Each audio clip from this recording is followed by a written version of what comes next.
the numbers of people coming to me having demons who were involved in serious, deep, non-Christian occult aspects of phenomena might have been 10%. Today is 75 or 80%. A demon doesn't go until it is made to go. The nature of a demon is implacable evil, stubbornness, and rebellion. They just don't walk away because their life gets a little uncomfortable. They're going to hang around as long as they feel there is an opportunity to somehow get grip on this person's life. So I make the assumption that in most cases, if there is some kind of entry point or evil or practice this person has done, a demon would have seized that. He's there. It's my job to root it out. I just keep asking. I keep pushing. I keep probing. I want to be as thorough as possible.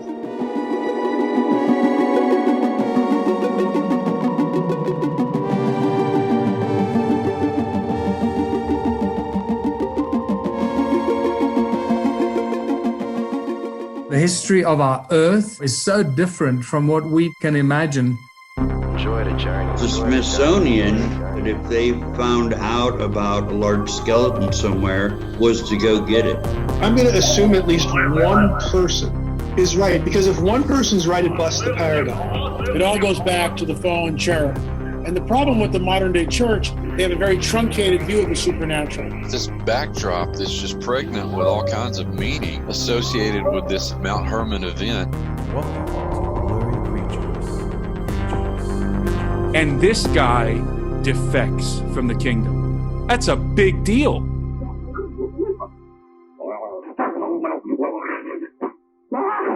All right, welcome back to Blurry Creatures. We're excited today.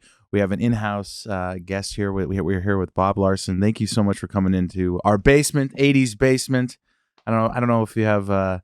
This was our decade here in the 80s. Yeah, yeah. You're the real exorcist, they say, and we're going to dive into I think just get real into the weeds about the phenomenon. Demons in general is probably where we're going to talk about. What we're going to talk about a lot today. So thank you for coming into to our basement, hanging out with us. Thank you for inviting me to Tornadoes, LA. We survived. It's like we're like Bill Paxton in Twister, R.I.P. Is there some place I can dive if I have to real quick here? Yeah. Bob, we are in a basement. We're in the basement. We're in a basement. You're safe here. You're safe here in theory. Yeah. But you have decades of experience. You've been doing this, thousands of interviews, thousands of experiences. And one thing we've been doing for the last 5 years is interviewing people from all over the place about their paranormal experiences, whether they've seen Bigfoot or they've seen a UFO or they've been abducted or they were a part of some ritual that they didn't understand. And so we can hit the ground running here. And we're always, every episode there's more questions, that we never seem to get the answers we're looking for, but for whatever reason, having these conversations really encourages people in their faith. A lot of people say that they didn't understand parts of the scripture and now they do. And I think interjecting some more harder, kind of more, I guess, rated R topics into their theology helps them put some of these pieces together. Oh, this is real. I'm in this war. I'm in this fight. There's a between there's a war between heaven and hell. We're kind of in the middle of that. And for whatever reason But the real question is, what are they going to do about it? Yeah. I mean, you can give them all that information, but if they don't have some type of a theological template or some basic understanding of what they're going to do with it, then they're stuck with it. Yeah. They're stuck with fear. Yeah. They're stuck with knowledge without a solution. Yeah. It's a dangerous place to be. Yeah, there's a lot of shows that specifically are more entertainment. Let's just scare people, but we try to give better answers here. Like, what are the answers? If this stuff is in your house or in your home, or you think you are being oppressed by a spirit or something, or possessed, then what do you do? Who do you turn to? And there's a lot of debate of like the Catholic Church, versus the Protestant Church. Like who's got the better information and how do we get this stuff out of our lives? And what do they do? That's a battle that was fought viciously during the Reformation. In fact, most people don't know that the Reformation was to a large extent not about plenary indulgences and all the other things that people talk about. It was fought over exorcism. Really? The Calvinists don't want you to know that. They don't want you to know that that is the history of the Reformation. Now it's true that when he posted the theses on the door in Wittenberg, Martin Luther did have these issues with the Roman Catholic Church. But what that then kicked off was a battle between who's right and who's wrong. It wasn't a theological battle, as most people would have you to believe. It was a spiritual battle of who can perform miracles, who can best deal with the supernatural. Well, the Protestants were new to that game. Catholics had already been doing it for, 1,500 years. Yeah. So they fought over what was a real exorcism, what was a true casting out of demons, what was a demon, how did you know if anybody had a demon? So these questions are really old questions. Let's start there. What is a demon? I mean, we've talked about that a lot, but from your perspective after doing this for so long, what is a demon specifically? A demon is simply, from a biblical and historic Christian standpoint, a fallen angel. An angel who rebelled with Lucifer in the original insurrection in heaven and was kicked out of heaven. The Bible says that a third of the angels fell or became demons and were consigned to a perpetual state of evil from which it is impossible for them ever to turn. Their moral state is fixed. It is evil beyond evil. And so then they came to dwell in the realm of the first heaven and earth, as we call it. And their job is, as Satan was described by Jesus in John 10:10, to kill, steal, and destroy. That's just that simple. They are not, as many people would have you to believe, and to me, that's a junk book, the Book of Enoch, but we could get into that later. Okay. They're not offspring of the Nephilim. They are not disincarnate beings of some other extraterrestrial realm. I mean, there's all these crazy theories out there. We're either going to believe historic Christianity, the Bible, or we aren't. And if we're going to go into other possibilities of explanations, that's fine. As for me, that's what they are. I don't need to get it any more complex than that. Yeah. Look, I have done, by God's grace, more than 50,000 documented exorcisms, more than any living person. If there was another order of being somewhere along the way in 100 different countries, I would have encountered it with consistency. I don't. The only people who claim to contact evil entities outside of the biblical definition are people who don't do exorcisms. Because in an exorcism, when you face real evil and it's presented itself in what we call a manifesting form, with personality, with essence, with voice, with articulation, then you know what a demon is. It's no more complicated than that. What happens is that people in the paranormal, people in esoteric religious viewpoints complicate the matter. And if you go into, whether it's the Necronomicon or whatever, you get all these categories of beings, and this is a lesser angel, and this is a greater one, and this is this, and this is that. The devil loves that obfuscation of complication. So we've had a couple exorcists on the show, Catholic exorcists. So Father Dan Rehill and Father Carlos Martins from the Exorcist Files. And so you are not a Catholic. So I'm really excited to have you here because we've had that viewpoint, right? And Sure. as you've talked about, you really you set the table here because at the Reformation, Protestants went one way and the Catholic Church went another way. And the Catholic Church has, centuries of exorcism material and writings and sort of methodology. So how's it different in your line as a Protestant than we heard from our Catholic exorcists? Like what's the difference? Because they have a methodology that is, they read Latin, they read these prayers, they do things with holy water, they do these, they have this. They have a whole school. They have like what's the difference then from a deliverance minister, an exorcist in the Protestant space. Back in the 80s, you had to dial collect and say your name real fast. Pick me up if you called your mom on the old collect call. But nowadays, you don't have to. You have Mint Mobile's here to rescue you from those awkward moments. That's right. It's super easy to set up, incredibly easy. It only took a few minutes. And if I can do it, seriously, anyone can do it. Coverage is great. Didn't run any trouble and crisscross the U.S. And the price cannot be beat. The monthly fee is clear. No surprise charges or by the end of the month. So, Nate, what would you do with hundreds of extra dollars a year you would save by switching to Mint Mobile? I'd try to get out in the woods, see what I could find, call my friends at back home and say, hey, I saw the big guy.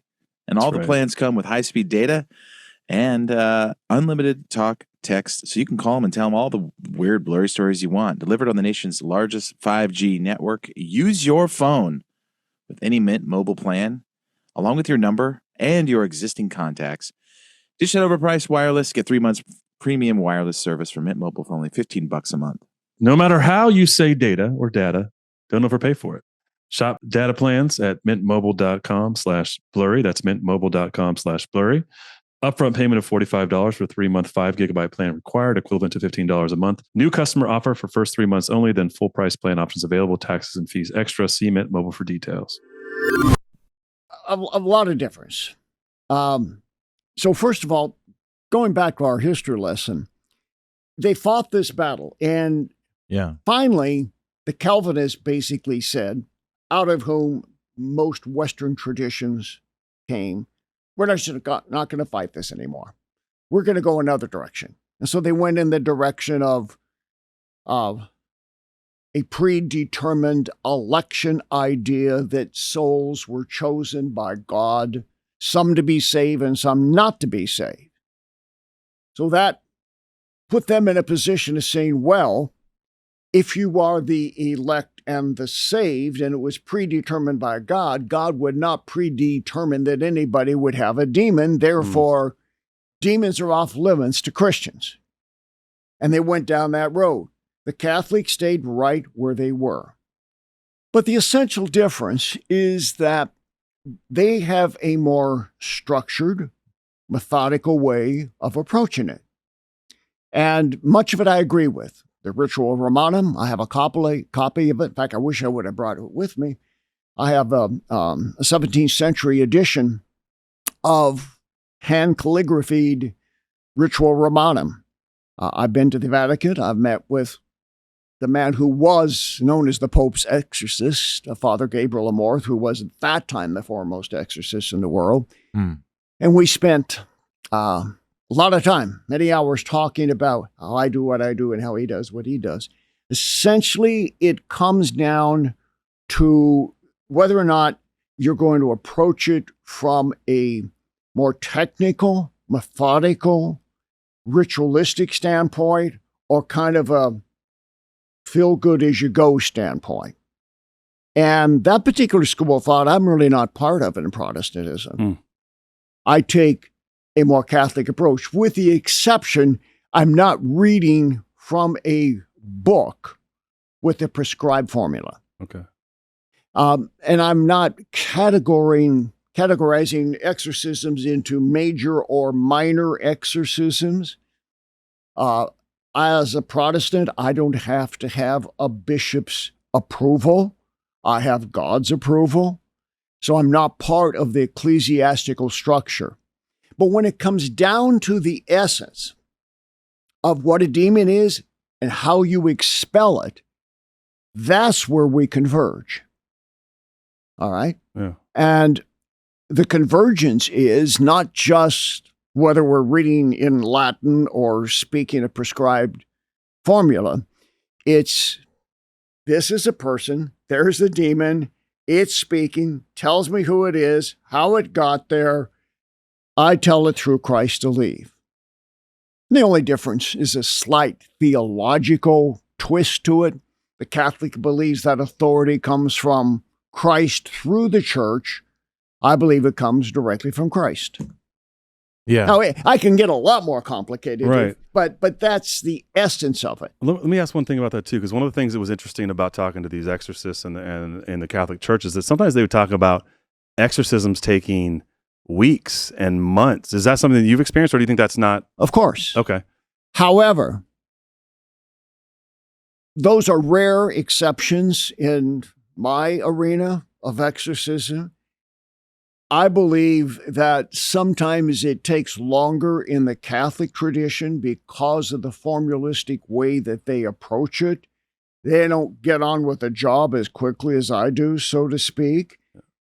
And also, quite honestly, as knowledgeable as they are from a tradition standpoint, from a practical standpoint, updating to the world where we are, most Catholic exorcists are really up to speed.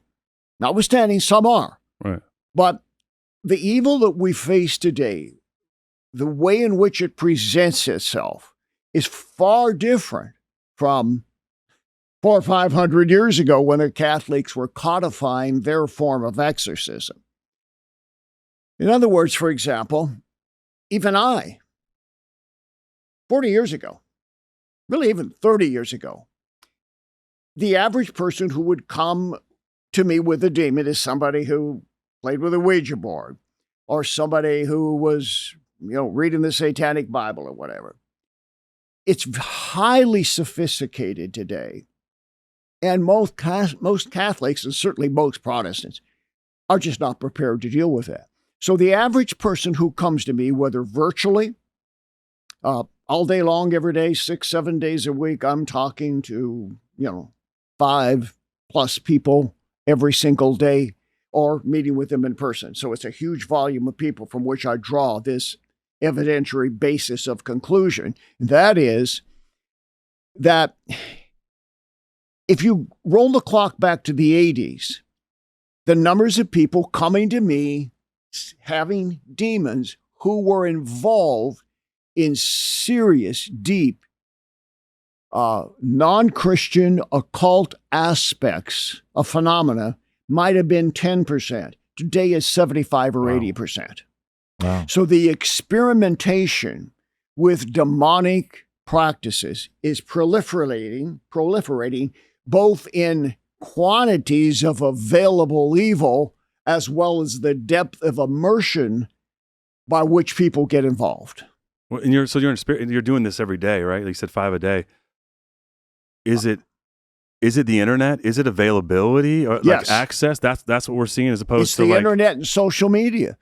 People get a problem today. They would used to go to their parish priest or their local Baptist pastor and say, I got a problem. Would you pray with me? They don't do that now. Yeah.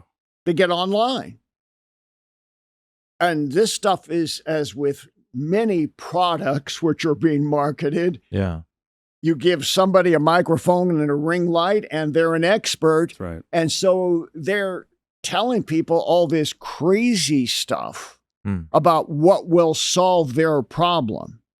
And a lot of it is hucksterism, and it's a con job, and they get you in and they suck you in deeper and they give you one thing and another thing and another thing and another thing.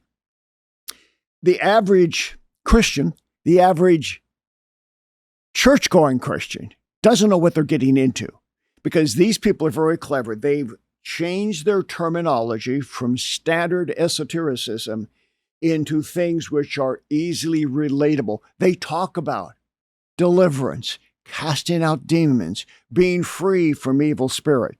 So they've adopted the nomenclature of the Christian world, but they have a very anti-Christian ideology. Huh. And how do you tell the difference usually? I mean, Well, that's the problem. The average person can't tell the difference. So these people who are really false teachers, as described in Scripture, they'll have crosses. They'll talk about God. They'll talk about Jesus. You'll see some Hindu guru get up and say, I'm going to do this in the name of Jesus. Right.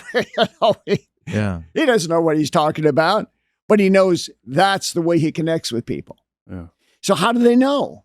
Well, first of all, if they don't know the Bible, and most people are biblically illiterate, the latest polls of Christian research groups show that 75% of Christians do not believe that Jesus Christ is the only way to God. All right? Well, they're fair game. Wow. Yeah. So if they don't know their Bibles, if they don't have some basic understanding of Christian thinking and practice, well, they're going to be deceived, very easily deceived.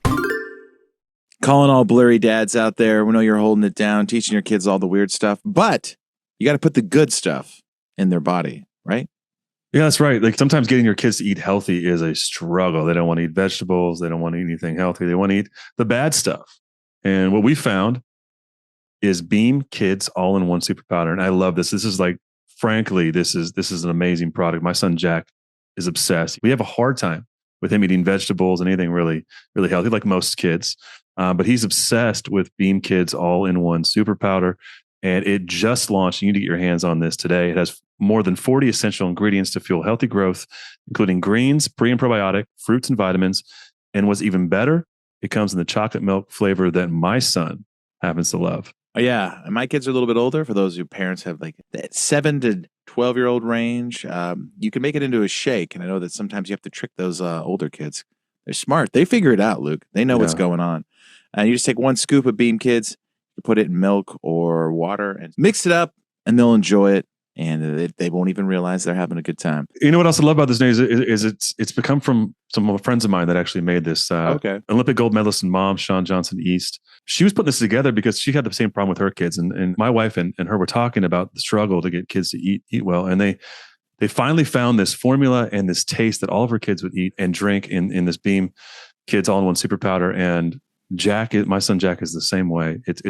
It's an amazing way to get them the things they need in a vehicle that they love. That's right. Beam Kids is now available at shopbeam.com/blurry. Plus, if you're a listener to our show, you can take advantage of their limited time pricing up to 35% off, plus 2 free gifts using code BLURRY. Get Beam Kids and your free gifts heading over to shopbeam.com/blurry. Enter the code BLURRY. That's shopbeam, BEAM.com/blurry. Use code BLURRY for 35% off.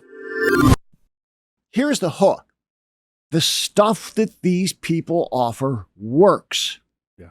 For a while. Mm-hmm. Yeah. For a while.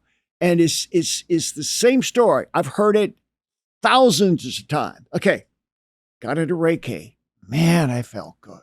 Oh, wow. Yeah. And I felt this surge of energy, whatever. But then all my problems started coming back and I got worse. Yeah. I thought, man, maybe I just put on a pair of headphones and I listen to binaural beats. I'll be okay. And I did that for a while. And then somebody said, well, no. Kundalini yoga will really get your chakras aligned. Mm-hmm. And then you'll have peace with God, et cetera, et cetera, et cetera. Yeah. And, there's this whole progression. Meanwhile, the person is going from a spiritual high to a physical and spiritual low, and they're on this roller coaster getting sucked deeper and deeper into the world of the occult. Like a drug addict. Very much like a drug, and you never get enough of it, and you always have to try another drug. Well, it reminds me of like when you talk about like even tribal cultures, right? You have people go to the witch doctor, and they'll get healed sometimes, right? There's power there, right? Absolutely. But to your point, I think it's such an important point. Like our society, we live in a society that consumes things in 30-second clips. They don't care to open their Bible. They're looking to who on Instagram or who on social media is going to tell them something that tickles their ears in 30 seconds, right? And they are illiterate. And then what we're getting is I see, and I'm sure you see it too, as you talk about, is this sort of overt whitewashing of witchcraft. Now they're mainstreaming reading books about spells to two teenage girls. And yet it's all been like, this is just fun and games, or it's self-help, right? It's this idea that it's gonna somehow empower you or help you, right? And then I think your point is so potent. It's like it does for a time. Yeah, and I think what's interesting is the church history of what you're saying is that the church kind of split because a good portion of the church didn't even believe that. Yeah, they didn't think that there was any of this demonic stuff happening. People weren't actually being oppressed. What can you help outline what a demon can do to a Christian? If I have the Holy Spirit in me, what can it do to me versus somebody who doesn't have the Holy Spirit? And talk a little bit more about that. Part of that is a discussion of terminology. Yeah. Words like oppression, harassment, enticement, possession, demonization, etc., etc. A lot of it is linguistic. I don't split hairs. Yeah. I actually use the term possession. Okay. Not because I believe that somebody with a demon is robotic and controlled in everything that they do, but in the sense that some part of their mind and emotions is possessed to the extent they are not totally a free moral agent to act out the behavior that they want. They can't. They're caught in a trap of some kind. So the challenge is language. How do you describe it? But when it comes right down to it, a demon's in you or he's not in you. And what is the certification that a demon's in you? He takes you over. He looks through your eyes. He says things you would not say. He knows things you don't know. And he tells that to the exorcist, which has to be known in order to completely rid a person from evil. So it's very common. I would say more than half of the cases that I deal with, the people had no clue as to why they had a demon. None whatsoever. But the demon, when I challenge it and say, so, okay, you're Jezebel, you're Beelzebub, you're Asmodeus. How did you get there? I command you by Jesus Christ, you tell me how you got there. Because there's always an initial entry. And he will say something like, oh, her great-grandfather murdered a man. I bring the person out of the state of demonization into a state of normalized human consciousness, and I say, you know anything about your great-grandfather? No, not really. Nobody really talked about him. You know, the one on your father's side, no. Did you know he murdered a man? What? What do you mean he murdered a man? The demon says he murdered a man. So I go back to the demon, get a few more facts. That then becomes the basis of the demonization, the path that led to the demonization. Now, to be clear, this is complicated. That's why I have to give you long answers. Oh, that's there good. is the initial entry point, the initial evil thing which was done, but then it reconnects in the person's life. They do something that opens the door to the ancient evil. Okay? So, okay, great-grandpa might have murdered somebody. That doesn't mean that demon's going to come down through the bloodline and attack you. It means he's lurking and waiting, and he knows he has opportunity. But you decide, I'm flying to Peru. I'm going to go on an ayahuasca trip. Yeah. And you open the door. Bingo. That's it. There you got it. So it's like they're opportunists. They prey on vulnerable people just like humans prey on other vulnerable humans. Like they are absolutely opportunistic. They get there because they have some kind of pathway to get there, but they will seize on something that the person is not aware of. Now, occasionally somebody will say to me, oh yeah, I know the moment. I felt that energy enter into me. I felt my mind going. I felt these throbbing sensations inside that something was taking me over. Wow. Bob, you know, you've done 50,000 of these, right? With 40 plus years in this space. Like what are the most common things? Do you see it in generational bloodlines, or what's the most common, if you had a Venn diagram, you know, the sort of reasons or ways that people become get a demon, get impressed, get possessed, whatever the vernacular is. What do you see most commonly? Now, maybe like as you said before, maybe previous to and now, what are the big things that people are? Okay, good question. Let's talk about what's most common in history. Yeah. Let's talk about what is most common now. Yeah. Historically, if in the bloodline there is a predisposition toward that opportunity of Satan to seize upon, Usually it's some form of egregious sexual sin, rape, incest, etc. Or it's murder, violence, or it's some form of paganism or idolatry. Can be more, but those are some of the general things. All right. Then what are the general things that open the door to that? Because the person may not be aware of that family history of great-great-grandma down in the bayous who did voodoo. Right. Okay? Yeah. All right. They are drawn by this power to do bad stuff. All right? If they are raised in a dysfunctional home where they're looking for love in all the wrong places, if they start smoking weed at a young age and then graduate to other things, they're being set up. There always is a point at which they go a step too far. That's what we always try to identify. What was the trigger point that finally caused, I call it the possession, call it the demonization, call it what you want, the demon enters. Now, at that point, if this is a Christian, the spirit of a Christian is not affected. And that's what confuses people. They still belong to Christ. The spirit is not affected. They have not denied their faith. They've just added something else over here that gives an entry point to the mind, because demons most generally dwell in the soul or the mind and the thinking of the emotions. It's satanic mind control. Really? It makes sense to me then why, like, we're meant to die to ourselves to submit all to Christ, right? Because I think if we're all, most Christians are honest, it's like there are probably areas of your life that you still try to rule over. You don't submit. Yeah.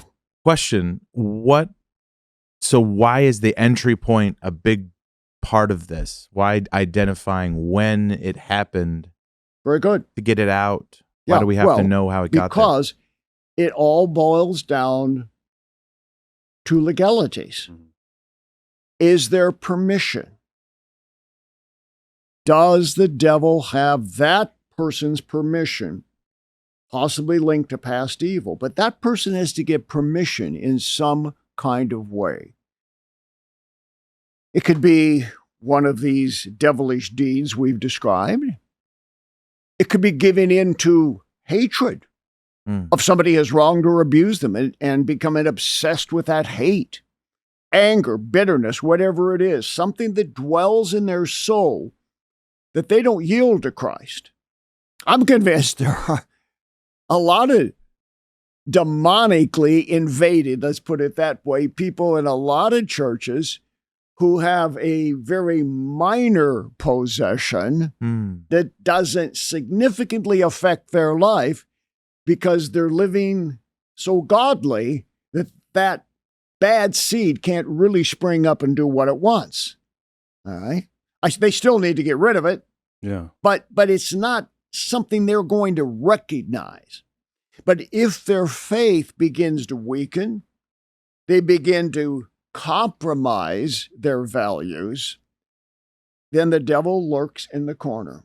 1 Peter 5:8. Your adversary, the devil, is lurking, walking about, seeking whom he may devour. So he's just constantly encircling, going round and around. Do I have an opening? Do I have an opening? Now, people need not be paranoid. Yeah. They should not be worried if they're living a consistent Christian life. Yeah. You know, they're discovering weird things in Egypt, like underneath the pyramids. Who knows what's under those cornerstones? But that's what we're talking about today. We're talking about Cornerstone Tea, the Blurry listener, a small business. She has the tea. That's right. Big shout out to Stephanie, who's a Blurry Creatures listener, her and her husband. They have an amazing small business where they handcraft amazing teas out of North Carolina. They're crafting perfect blends this year for honoring Mom this Mother's Day. Moms, you might be the blurriest creatures of all. And if your mom likes tea, there's no better gift than Cornerstone Tea Company. Their blends range from fruity to spice, citrus to floral, and everything in between. And for me personally, I love their chai green tea, and they actually do an elderberry syrup, which is fantastic. And these things the quality is unbelievable. So if you're looking for the perfect Mother's Day gift, you can build a flight or put together tea bundles for your mom this year at cornerstoneteacompany.com. You can create a custom flight of tea samples or pick a bundle. And what would you do if you want to find the finest tea for your mother? I'll tell you what you do, Nate. Get a Cornerstone Tea Company. Hey, you want some Blurry tea? It's Cornerstone for me. That's right. It's a small business worth supporting. Check it out. They have thoughtful and customizable gifts and the themes that you like Blurry and Tolkien, and much more available at cornerstoneteacompany.com. Use code Blurry for 15% off the entire website. That's cornerstoneteacompany.com. Use code Blurry for 15% off everything. Welcome back, Cornerstone Tea. Thank you for supporting this small business. Let me ask that then. I think this is a question actually I was talking to my wife about recently. Was like, say you don't feel like you're having any issues like being demonized. We'll just leave it at that. Whatever it is. How does someone like that identify those places, perhaps in their bloodline or in their family history? How do they know they have a bad ingredient? Yeah, or like, how do you know your great grandfather was a master mason or whatever it is? Like, how do you? What's your process then, from your standpoint as an exorcist, to kind of figuring out those things? So closing those doors before they have the chance to be thrown open by a mistake. How do you? What's the practicum or what's the practical for doing that? First of all, most people never stop to think about what they do know. Mm-hmm. So when people come to see me, first of all, they fill out a detailed intake form. Yeah. That intake form identifies a number of things. Family structure. Good family, dysfunctional family. Trauma. What significant things have jolted your life, if any, particularly if it's in the area of physical or emotional abuse or sexual abuse or some other type of trauma. The common answer that I get from people who start to do that inventory of what their life has really been like is that, oh, I got over that. I gave that to Jesus. I didn't think that was a big deal. Then I ask them a very pertinent question. Have you ever had therapy or counseling? No. Have you ever sat down for a long talk with your priest or pastor about your life and some of the difficult things you've been through? No. That's the standard answer. Yeah. Well, you're just assuming then it's okay. Your life is not infected by these things because you seem to be doing okay now. What happens is that catches up with them. They can kind of sail through their 20s. They start getting into their 30s, having families. Life gets more challenging. Get into their 40s, things start breaking down. That's when they push the panic button and say, is it me or the devil? Mm. What do demons, to counter that, what do they not like? What are parts of the Christian faith and things that we do as humans that would repel them from us? Like when if we speak love to people or we pray. Yes. Are these things do they eventually want to leave that person or get away from that person when we practice more, Well, that is a very crucial issue. And I have a saying, a demon doesn't go until it is made to go. Mm. The nature of a demon is implacable evil, stubbornness and rebellion. They just don't walk away because their life gets a little uncomfortable. They're going to hang around as long as they feel there is an opportunity to somehow get grip on this person's life. Mm. So I make the assumption that in most cases, if there is some kind of entry point or evil or practice this person has done, a demon would have seized that. He's there. It's my job to root it out. That's the difference between a good exorcist and a bad exorcist or deliverance minister. Yeah. The deliverance minister who's not so good at it and hasn't had so much experience will say some prayers and put the person on the road to happiness. But I don't do that. I just keep asking. I keep pushing. I keep probing. I want to be as thorough as possible. If you go to the doctor and you have what he detects as a systemic problem that's causing you significant amount of pain, he usually doesn't just give you one test. Right. Yeah. He says, that scan, I don't know. I want to get an MRI. You know, I'm going to get an echo, and I'm going to get a blood test, and I'm going to get this. I mean, a good doctor will check a variety of systemic issues or things that relate to the general well-being as well as specific organs and look into it. Pastors don't do that. For one thing, pastors have been changed into glorified marketing and fundraising experts, and they've got to keep this machine moving because they're in constant competition. They're CEOs. Yeah, a lot of them are CEOs. They're CEOs. Yeah. That's exactly it. That's in your practice, when you've done the intake form, you've identified the problem, you start to think what you know what it is. What does that look like then? What are you asking the demon? What's the process from there when you think I've identified it? It's really simple. I look at it, and I look at the person. All right, this woman was molested. She started living on the streets at 18. She had 3 abortions, worked in a strip club, and then got hooked on meth. By the way, that's not an extreme example. I mean, we live in a messed up world today, in case you don't know. Yeah. So I look at the person and I say, case in point, Jezebel, I know you're there. I may not see you now, but the evidence is here. You would not have passed up these 6 opportunities to get into the life of this fine woman who otherwise would not have turned out so disastrously. Now I commend you, by the blood of the Lord Jesus Christ, our risen Lord and Savior, you tell me how you got there. And I just sit and wait. And they talk.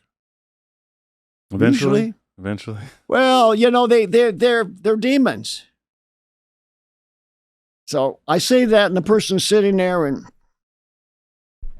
their feet start going up and down. Yeah. They start getting agitated, and they start looking around. You know, there's something's going on. Yeah. Okay. And then I say, look at me. I want to see you. I demand, look at me. I command you by Christ. You look at me and tell me how you got there. That's sort of a simple way. But the point is, I challenge the spirit. I challenge the demon to come out and fight, because that's the only objective assurance I have when I tell it to go, that it's gone. Otherwise, it's guesswork. Mm-hmm. Now, some people in deliverance mode, as they call it, will sit around and wait for God to tell them something. Yeah. Well, maybe he does and maybe he doesn't. And even if he does, what is your third-party verification? Yeah. You can't convict somebody of a crime simply because you think they did something. So I treat it as a jurisprudence process. Legal. It's a legal confrontation. Can I convict enough so that through Christ the demon can be removed? So the language between you and the demon is like a legal language, like you're in court. You're not like, hey, what's up? What have you been doing the last 1,000 years? Yeah. Jezebel. You know? Well, that's a very good point, because there's some people who they get a demon, and their first few times they're like, Oh, okay. And what were you doing during the flood, huh? Yeah. You know? Yeah, exactly. No. Name, rank, serial number. You want to know the facts, nothing but the facts.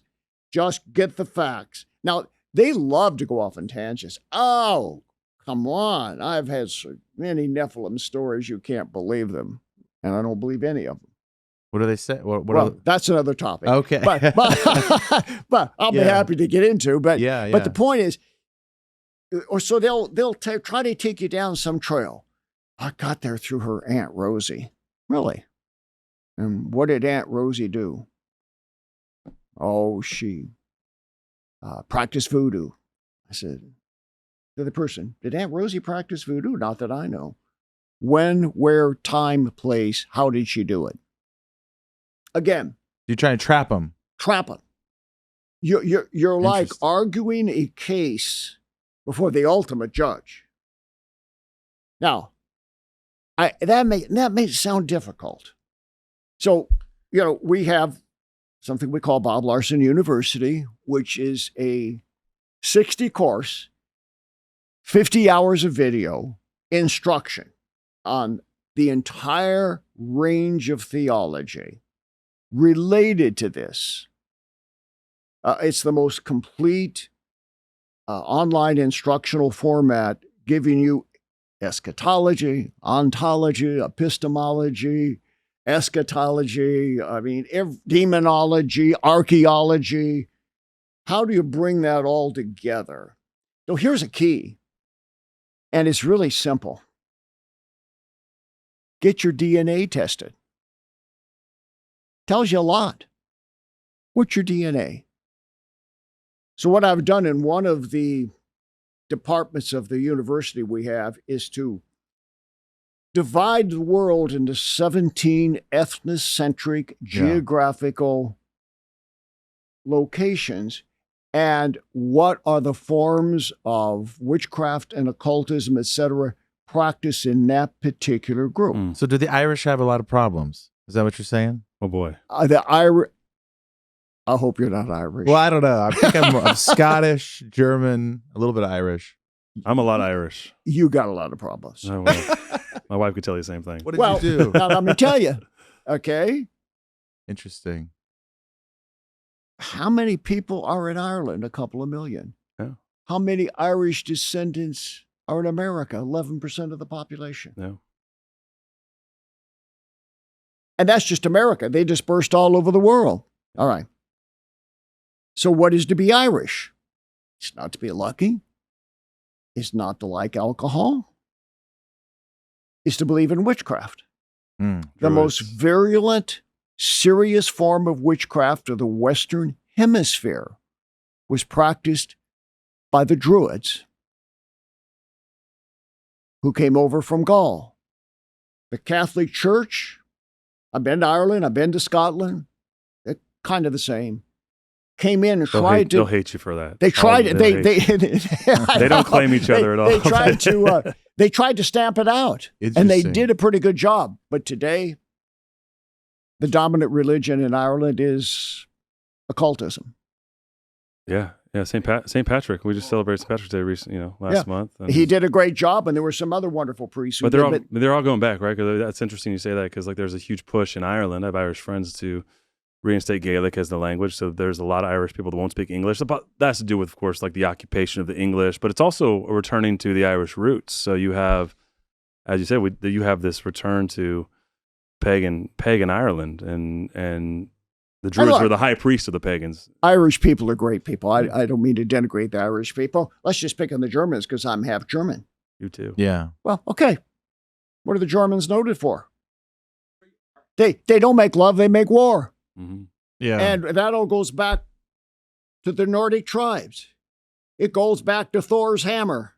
Yeah. It goes back, rape, pillage, kill the priests, burn the churches, destroy Christianity. That's what it goes back to. That's German. Are the demons giving you this history? Are they helping you kind of piece together what actually happened historically? Because as you're working back through the evidence, you're going to hear things like there was a Thor, or there was this thing that happened that So are you piecing together a more accurate version of his history? Good question. I know this stuff from training, study, knowledge, and experience. But what's interesting is that sometimes the demons will give me a specific time and place where something happened. You know, something like, oh yeah, 1123 in the forests of Germany. They sacrificed their children and buried them. Really? What's the date? Give me the date. I've actually had that happen. I go back and I look, and there was some great battle or ritualistic event that took place on that date in history. Now, I can't always trace that, but I have on occasion traced it. I'm like, you just gave me this date out of nowhere? What? Yeah. And I was dealing on one occasion recently with a woman who had Spanish ancestry. And I said to the spirit, I said, all right, where did you get your power? It said, in northern Egypt. What happened? Well, one of her ancestors sailed the Mediterranean to Egypt, went to war against one of the African kingdoms, chopped off the head of the king and queen of the kingdom, brought it back to Spain as a gift to the queen. I said, that's it? Oh, there's more. I said, what? One of this woman's ancestors was the captain of a slave ship that then sailed from Spain and brought the slaves to America, and then impregnated someone in America, and the seed came down to this woman. So what have you got now? You got murder, violence, slavery, all this stuff brought together from Egypt to Spain to pre-Civil War America. So just so I understand, you're saying that generational sin, iniquities, and all these things can weaken a person in the future, not necessarily legally give the demons rights to the person 5 generations down. It's just it's weakened that person so that they can pounce on that person easier. Is that what you're saying? Like, I'm saying today genetic testing has learned to investigate how certain chromosomal markers carry certain diseases and the propensity towards certain sicknesses and illnesses. Right? It's genetically traceable. This is spiritually genetically traceable. And so what happens is, I don't know the process, but I've had demons say to me, you just don't understand. We can manipulate things down to the cellular level and even the atomic level. We know how to do this stuff. We know how to infect the bloodline in ways that will carry this evil. Now, I don't go any further than that because I don't want to get my evidence from demons. I hear what they say. Yeah. So the answer is yes. Now, so should everybody walk around? Oh no, what's back there? Oh. Well, that's what I was going to say, Bob. It's like, I bet if anybody listening or ourselves go back far enough, you've got some ancestor did something, he fought a battle in the 1100s and did something, But I think he's setting up the framework of But I'm how just to saying, like, understand. if we all have that to some degree, or maybe we'll go far back now. Okay, so the number one thing is, what are you doing with your life right now? Right. Yeah. This is what, Are you walking with God now? Are you being true to the Bible now? Are you in fellowship, in accountability, and in relationship with other good Christians? All right, that's the first thing I want to know. Yeah. All right? Well, that's pretty good. Okay, well, tell me now your family history. You may be doing okay. Did the rest of them do okay? So when people come to see me in person, I have a big whiteboard in a conference room where I pray with people. And I draw what sometimes I call the misery map of their life. You're doing X's and O's. You're like a head coach here, Bob. You would not believe this. Yes. It's like X and O's on the screen.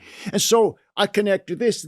And what's fascinating is the more I draw this diagram and so-and-so raped somebody and so-and-so killed somebody and so-and-so was a Freemason and blah, blah, blah. And then they start, oh, yeah, I forgot.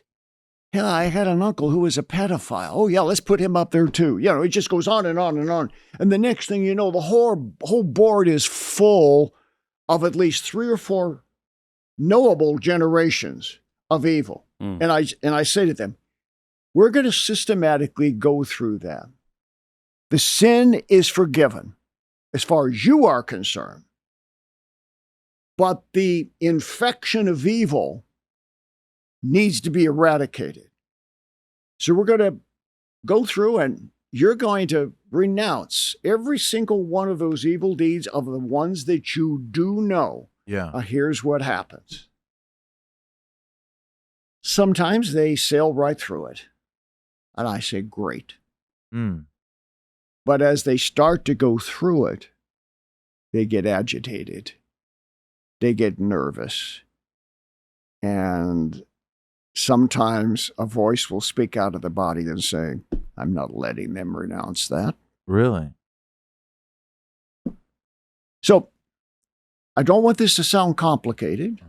It is a bit complicated. But the devil's had many, many millennia to build a system of evil to entrap people. He's the second most intelligent being in the universe. All right?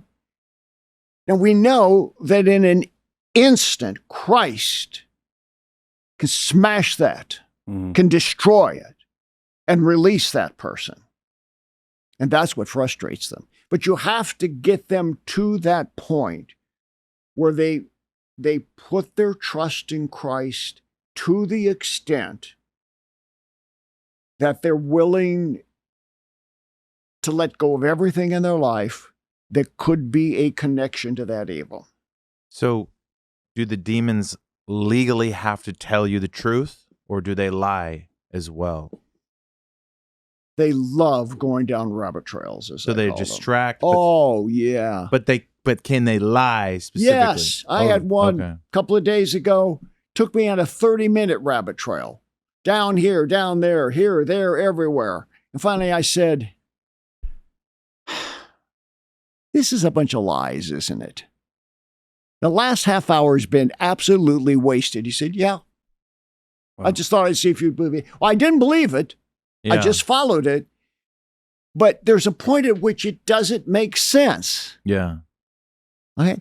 The devil is very logical in what he does, very intentional in what he does. He's not random. Well, that's it. He doesn't just walk into a bar and say, I think I'll get him. Well, humans rarely will tell another human, I'm lying to you right now. But demons, you can get them to a place where they'll say, yeah, I'm lying. Well, you can say to them, I command you, okay, through the power of Christ, lie not to the Holy Spirit, you will suffer judgment. Okay. If I get to, and sometimes they say, no, I'm telling the truth. I say, all right. I ask the Lord to send angels to strike you with judgment. No, don't do that. Don't do that. So you have to get them into a place where they but will tell the truth. Most demons tell the truth most of the time. That's the irony of it. And the reason is they are so proud of what they've done. They gloat. They think you are not going to get rid of them. They think they're going to keep tormenting this person. And their pride is their downfall. Sometimes I say demons say the dumbest things. It's like, that's what sin does. That's what evil does. You know, these videos of these criminals who go into a bank to rob a bank. They ask for identification. The guy takes out his driver's license. Yeah, that's demons. Demons sometimes. Well, it reminds me of like the story of Jesus with the man of the tombs, right? Where their response is like, "Son of Man, why are you here before your appointed time, before our appointed time of judgment?" They're like literally saying like, "You are who you are. Why are you here?" Which is a very truthful thing to say. They're not, which is it's that man in Luke 1. He had been coming to the synagogue. We don't know how long, acting like a good, godly Jew. Mm-hmm. Why would they want to blow their cover? Yeah. Pride. They had to challenge Christ. So that's also the nature of evil. It's clever. It's cunning. Yeah. It's like the dumb things criminals do. But the pride makes them want to tell the truth because they want to take credit for what they've done. They do want to take credit for it. Yeah. They're proud of it. So it's like, oh, you see this robbery that went down, this heist, the biggest heist of all time? Yeah, that was me. Exactly. That was me. Yeah. And then they'll say, well, you can't get rid of me. I just told you everything I've done. I've been here for 1,000 years. You can't possibly make me go. like honor among thieves, right? Yeah. Would they tell on each other? That's another point. Yeah. Oh, rats. yeah. So I'll Interesting. be getting ready to cast out Lucifer in somebody, and he'll jump in and say, "You make Beelzebub go too. If I go, he goes." So that's how you've learned the names of these things, Jezebel, Beelzebub, because they tell on each other? Well, no, I want to know. I go for the name. Now, sometimes the name is obvious. Jezebel's an obvious one. Murder's an obvious one. Death is an obvious one. Somebody comes to me, and I've seen this many times. I've been in 6 major car accidents. And on top of that, I've had 4 major surgeries for whatever. Sounds to me like you have a spirit of death trying to kill you. Okay. But you always want to go after the name because the name tells you what the motif of this person's life is like.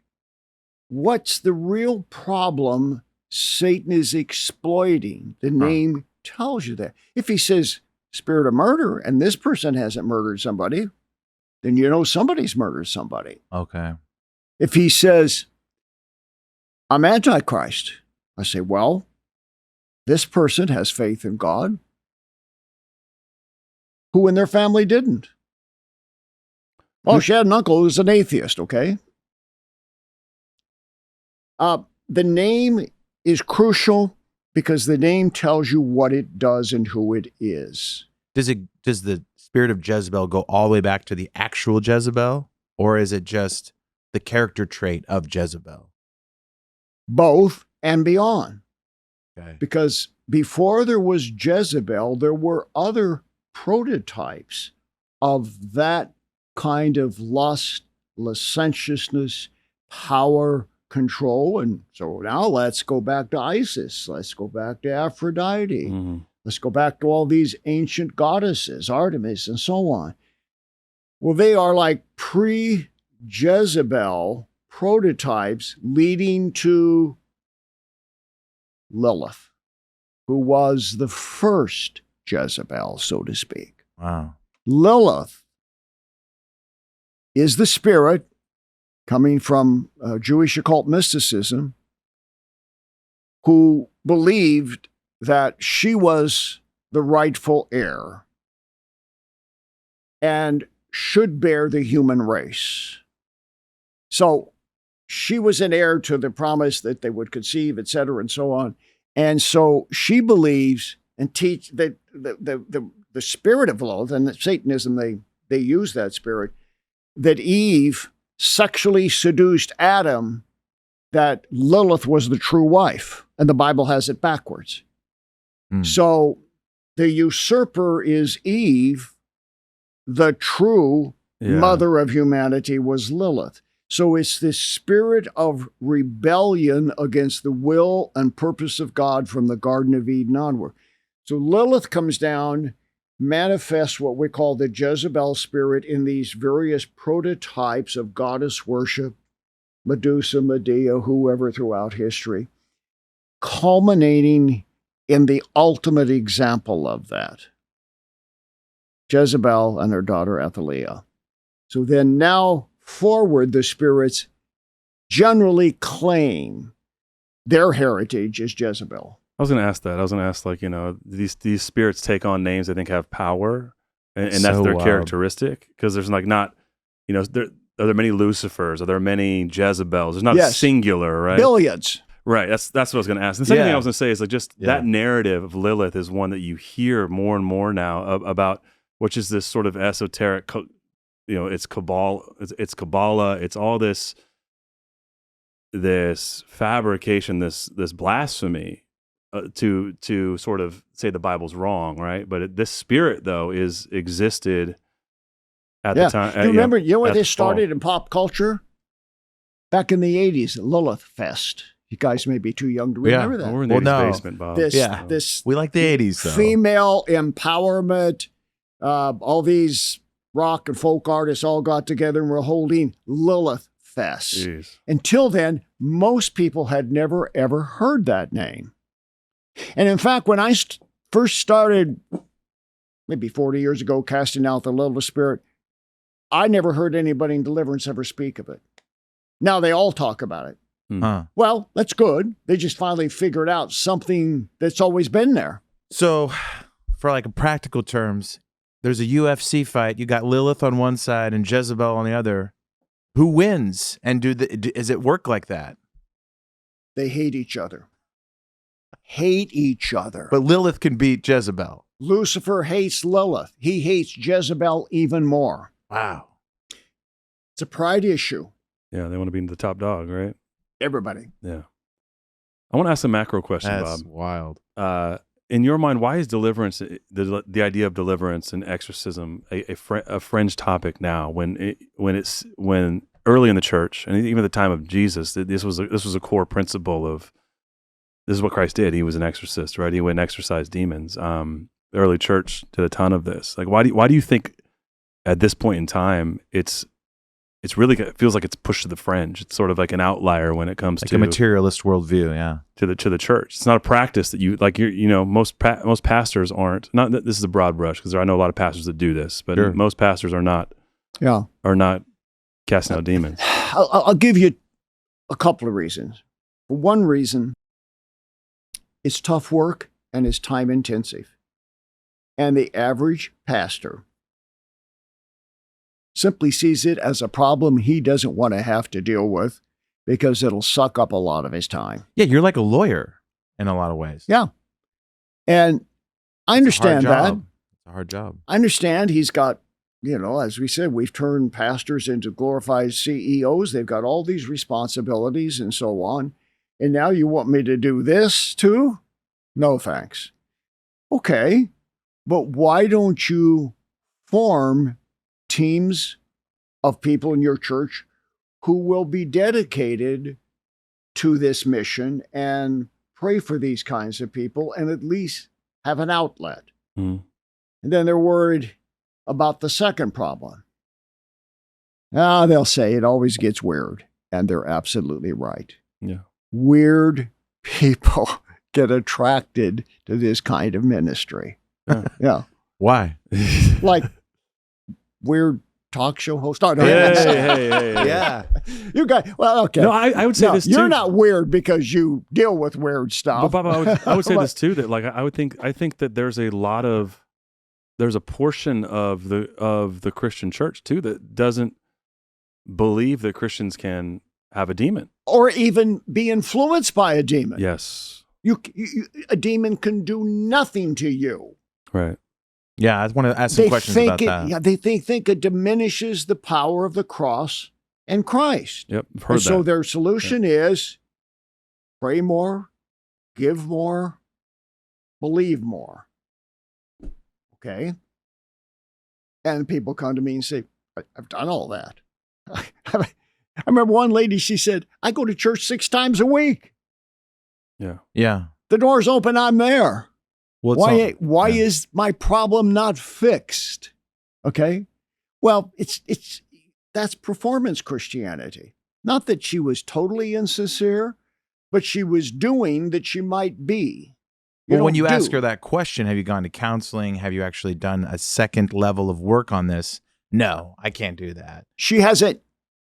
Yeah. She hasn't personally probed her own issues. Common question I ask people. They'll sit down with me for 15, 20 minutes. I pepper them with these kind of questions. Yeah. And then I just look at them and say, I'm guessing this is the most thorough conversation you've ever had about your spiritual life and your family and what you've been through. And the answer is always yes. They've never been to a counselor or a therapist or anybody who could objectify the information about their life and say, I think you have a problem here. And whether they solve it, they identify a problem. Worse yet, no pastor has taken the time. No priest has taken the time. Now, again, I'm picking on pastors because I do understand they can't get bogged down in this type of thing because you have a conversation like this with somebody and you open a can of worms and you're there for 2 hours talking about it. And you can't walk away from it. Yeah. So the church faces a challenge, but the church has faced many challenges for which many ministries and many nonprofits have sprung up by the thousands to address all these areas. And still, deliverance is a drop in the bucket. Now, when I started out on YouTube, for the first 10 years I was on YouTube, I was the only person showing the casting out of demons. But now I've got hundreds of imitators, all kinds of people showing it out there, some for better, some for worse. But even that is that much of a spectrum of Christianity. Mm. And then, to make matters worse, they attack the Catholics. And I'm like, well, at least they're doing it. Yeah. You may not want to do it the way they're doing it, but they believe it. They believe it, and they're doing something about it. Yeah. So let's give credit where credit's due. Yeah, it's like taking your car to the dealer and then arguing at the dude at the shop, the corner market. That's like, fixing cars. It's like, wait, no, you have to take it to the dealer, and it's interesting how we sort of get into these. I have some questions, a couple questions. So from my understanding, you're saying that the spirit is safe with Christ and the mind is usually the place where they are attacked the most. And that's the vulnerable place. And as a human being, we are a body, soul, spirit. We're multiple parts here, but the spirit is safe. And there's this ancient debate that even if your soul is with Christ, you're not susceptible to demonic influence, attack, or anything. But it seems like when you encounter somebody who seems like they have a spirit on them, but they're confessing Christian. I mean, we see some of the most manipulative people are Christians, and there's just like a sense. I mean, doing this show, we run into a lot of like, that didn't feel right. That, something was weird about that. And we're all talking about Christianity, the gospel. We're trying to point people towards Christ, but you run into this all the time. And I'm sure you can sense it when you walk into a room, like I know it's here. I don't know what it is yet. Yeah. But that's hard for Christians to have that conversation because someone in their church who goes every week could be, yo, stay away. Like something's here with you, bro. You need to get help. But that's like a tough conversation to have. Well, here's the challenge. Yeah. The gatekeepers of Christianity today are the Catholic gatekeepers. They have their own set of gatekeepers. Christianity in general has its gatekeepers. But if we talk about evangelicalism and the gatekeepers to those who believe in a born-again experience with Christ, 99% of them are horrified at everything I've just said. Horrified. I'm a heretic. Yeah. Well, okay, let's look at this logically. How many demons have you ever tried to cast out? I don't. They're a Christian. They can't have a demon. Yeah.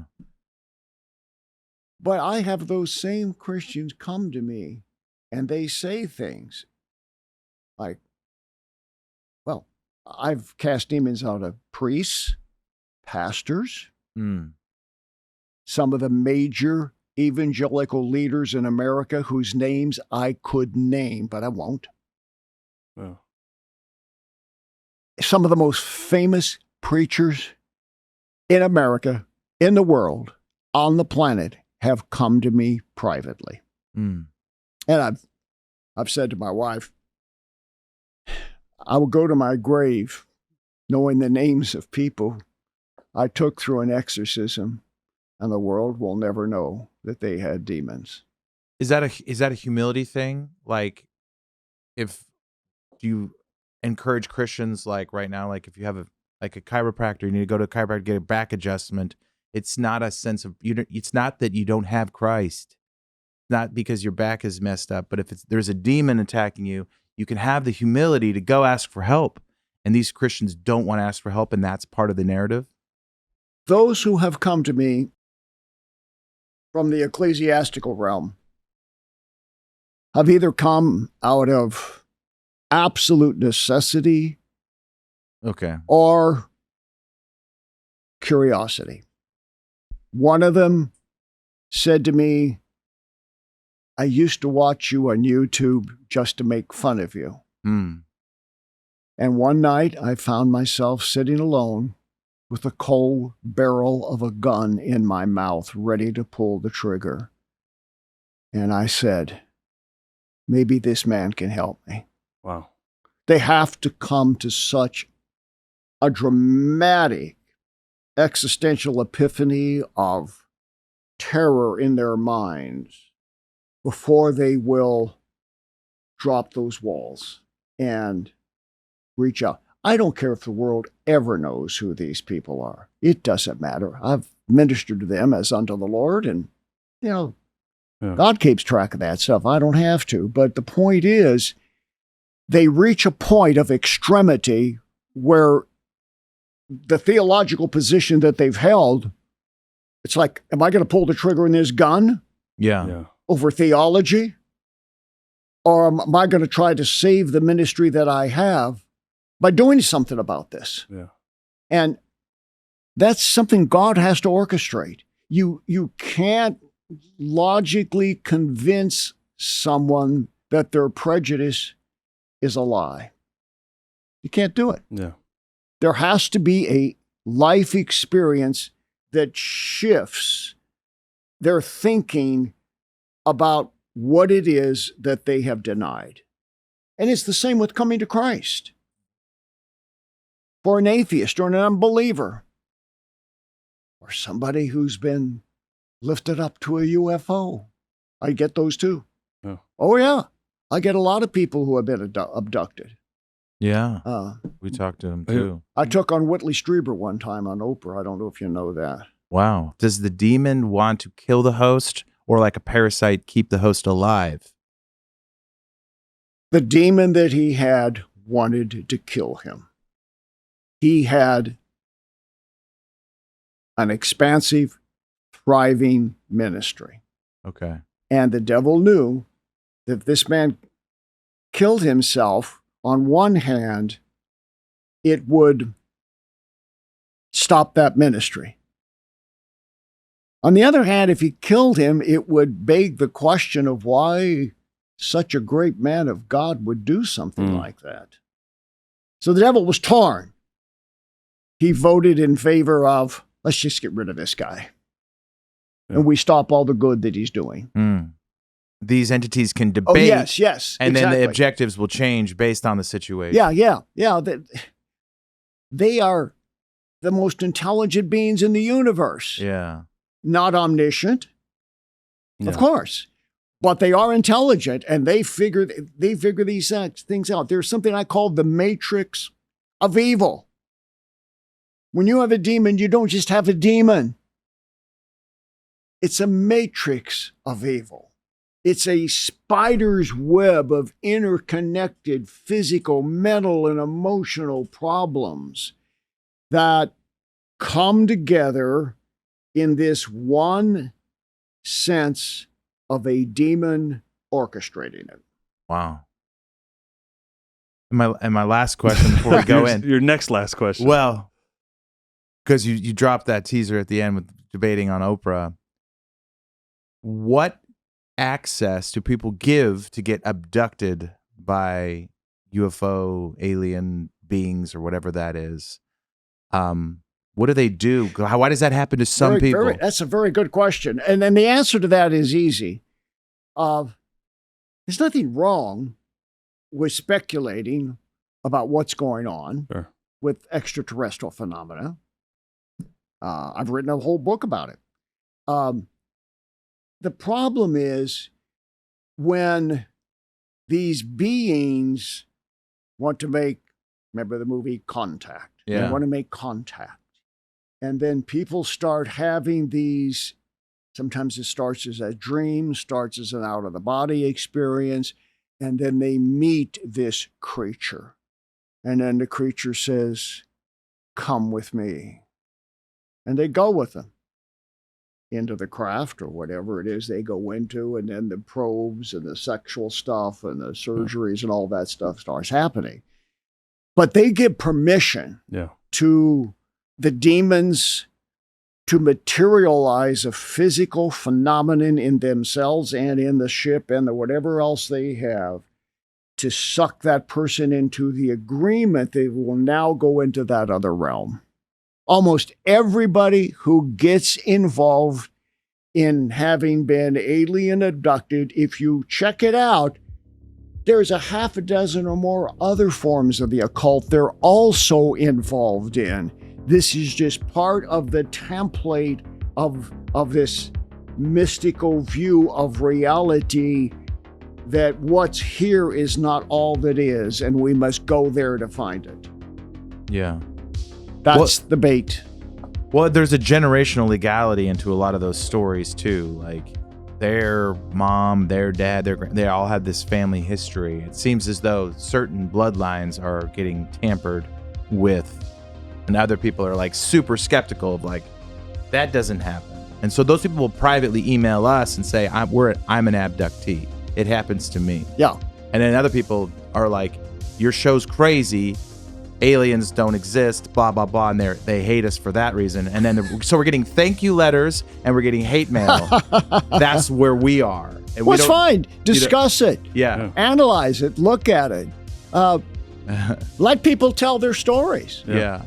It just, people have to listen carefully to the story, to read between the lines, to see if there isn't some other esotericism involved there somewhere, where they have, whether they've been, I don't know, reading A Course in Miracles or whatever, and so their thinking has been changed from a Judeo-Christian viewpoint to that of alternative reality. Wow. Bob, thank you so much. Thank you, Bob. Thank you for coming in. This has been a lot of fun. I appreciate you guys having me. And I want to say to Lindsay. Lindsay is the lady who said to me, I love these guys. I'm a fan. I never miss a show. I want you to be in their show. I'm going to contact them right away. She did. And here we are. Yeah. Thank you, Lindsay. Yeah. And Bob, for folks that want to, you're everywhere online, but they want to find out and get involved, or look into your ministries, finding your books, where would they find your stuff? Really simple. BobLarson.org. Awesome. BobLarson.org. And you will find opportunities for personal or virtual ministry, all of the books which we've written, as well as Bob Larson University. And we also, in addition to the personal ministry I do, we have deliverance teams all over the world, and we have highly trained associate ministers who follow the practices you've heard me here today talk about. And so we want to help people. We make these services available. They need to avail themselves. I like it. Thank you, Bob. Appreciate it. We've heard a lot of things, and sometimes we have more questions than answers, and we just keep asking the questions and trying to help people piece it together. So appreciate you coming on our show, and stick around for the after show. We're going to hop right into that. Thank you. Thank you.